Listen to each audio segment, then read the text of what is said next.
Catch up on previous parts by clicking the playlist, linked in the description. With this clairvoyance, Leo detected that the monsters were still on the move. The knights were doing their best to quickly evacuate the citizens to the capital. By nighttime, Scarlet stood by a riverside, thinking about how monsters were invading and two nations were declaring war. She was hoping to restore Diana's blessing as soon as possible, but it seems she had more important things to do right now. Suddenly, Prince Julius approached her. He claimed to have done enough work in the capital, allowing him to return. He then proposed playing a game of catch to lighten the mood. Scarlet offered to give him some head pats, and out of nowhere, ears sprouted on his head. Seeing this, she tricked him into turning around and knocked him out, causing Nanika to reveal himself. She already figured that Terraneza must have manipulated him with her charm power. When he woke up, they were already in a carriage heading to the castle. He warned Scarlet about the Palmians working with the neighboring realms, but she told him to be at ease because they were about to attend a strategy meeting to discuss the threats to Palestan. Terraneza, the Palmians, and the countries working with them were all deserving of her fists. The kingdom of Palestine was surrounded on all sides by other nations. The Northern Principality, Falconia, the Western Holy Empire, Eldran, the Eastern Empire, Vanquish, and the Southern Republic,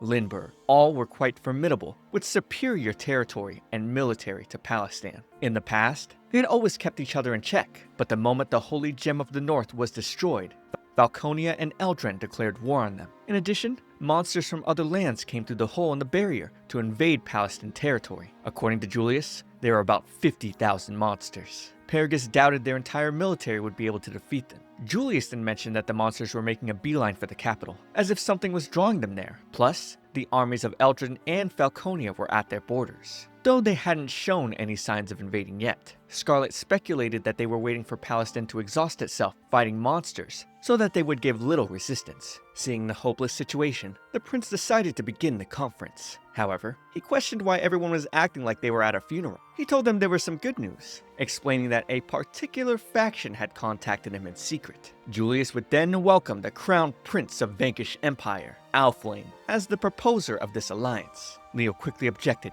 reminding Julius that Alflame was the one who incited Godwin and nearly destroyed their kingdom. Sigurd asked the prince to reconsider. Scarlet also stated that it would be hard for those who were present for those events to accept this. But Julius couldn't take their feelings into account, reasoning that this alliance was necessary. Alflame explained that the Vanquish Empire itself wasn't involved in this. He was simply offering help by himself. Before he could explain why, Scarlet put on her gloves and slammed his head into the ground. Having expected Alflame to ruin things, Jin said that he came here to serve as a negotiator. He then explained that the Vanquish Empire didn't have any hereditary succession. Rather, the strongest fighter in each generation would take the throne. There was always a violent battle for succession. Alflame boasted he wouldn't lose in any battle between individuals, but taking the throne came down to far more than a single fighter. It could even lead to a war. In other words, he was offering to help them so they would aid him in his battle for the vanquished throne. Still, Julius claimed the enemies were too great in number for him to make a difference. Suddenly,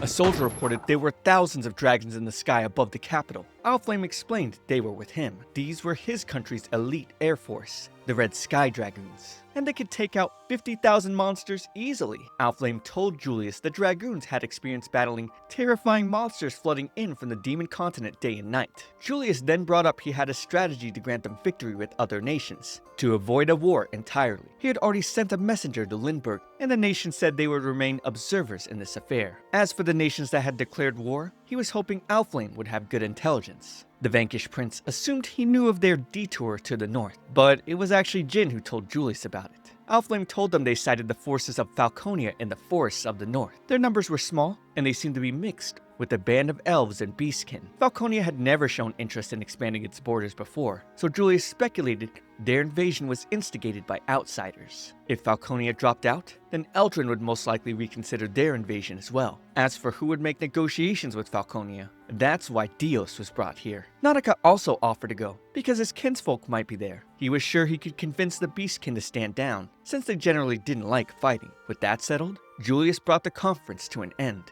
Afterwards, Scarlet came across Dios and Nanika arguing about which route to take to the forest. Sigurd told her they'd been arguing since the conference ended. He and his men would also be meeting with the rest of the kingdom's knights, who went on ahead to prepare for the Eldrendian invasion. Scarlet believed that if they invaded, it could lead to a great deal of bloodshed. Captivated by her charm, Sigurd swore on their swords to protect the Kingdom of Palestine and asked her to rest easy. However, she also swore on her fists to protect the kingdom. She then left the castle, ready to go monster hunting. Moments later, Scarlet arrived at the Red Sky Dragoon's camp with her dragon. As she introduced herself, the riders referred to her as the Infernal Bride and assumed Rex was Alflame's present to her. As the vanquished prince showed up, she ordered Rex to fry him. This somehow made the riders approve of her even more. Scarlet was distraught, not knowing how to deal with these attitudes. She then joined Alflame and his men to hunt down the monsters. In her eyes, they looked very satisfying to punch. With one kick, she shattered their weapons, making them tremble with fear. Then, she would ask the monsters to respect the etiquette of a dance, and offered to show them how it's done. Once their fists met her palm, they were obligated to dance with her until their lives reached their end. Sadly for the beasts, they couldn't even last one song with her. Alflame met up with her, asking if she was enjoying this. But Scarlet wasn't, because the monsters could barely put up a fight. Most people who saw a monster for the first time would flinch at their unsightly appearance. However, in terms of personality, Scarlet claimed to have punched far uglier people. Some of Alflame's men then reported they ran into a boss monster that had taken one of them hostage. Of course, Scarlet was thrilled to proceed to the main dish. Upon confronting the pig-looking boss, she humbly thanked it for being born to sate her fists. Surprisingly, this monster could speak human language. He claimed to be an orc god now, all thanks to Terraneza. The orc boss brought out Mitch, the hostage he had captured, or so they thought. He claimed Mitch wasn't worthy of such a role, and that he would make an example out of him. Human women and children were an orc's best meal. They usually tore into them while they were alive, listening to their pleas for help. As the orc boss threatened to do the same to Scarlet, that's when she would decapitate him with her fists. She doubted he had actually died though. The boss then showed his head in the middle of his chest. He had the ability to move his head anywhere he wanted, so Scarlet started punching him all over, determined to keep punching until she won this game of whack. The orc began to brag that his flesh could repel blades and absorb impacts. And in this moment, Rex would twist his head, causing him to spill the acid in his mouth on his comrades. After that, Scarlet's punches finally took effect. Although his stomach was padded with fat, she hit him repeatedly at point-blank range. While slowing the flow of time, she used minute twists of her torso to create a piston-like effect to deal hundreds of point-blank body punches at once. The result was the orc boss being cooked by his own acid. The riders thanked her for saving Mitch's life, but she claimed to have only done this to save the kingdom they all lived in. Hearing this, they wanted her to become their boss, but she told them to remain in Vanquish forever. Following that, Dios would send her a message with wind spirits, letting her know they couldn't negotiate with Falconia due to a serious issue. What's going to happen next? Subscribe to keep up with next week's part. But for now, watch this next video. It's me, ComfyTea. I'll see you all in the next one.